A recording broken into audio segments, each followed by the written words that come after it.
এই দেখো দেখো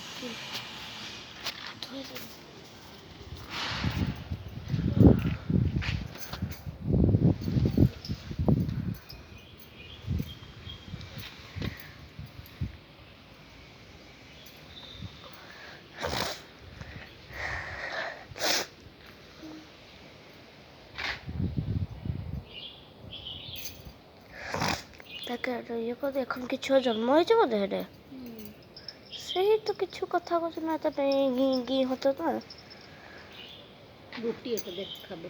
আচ্ছা আচ্ছা চল, আর আমাকে তোর বোন ভাবে দে, আরে আমার মম্মিকে তো মম্মি ভাবে দে। এখানে চল, ডর না তাকে তাকে খাওয়াও তাকে খাচ্ছে না।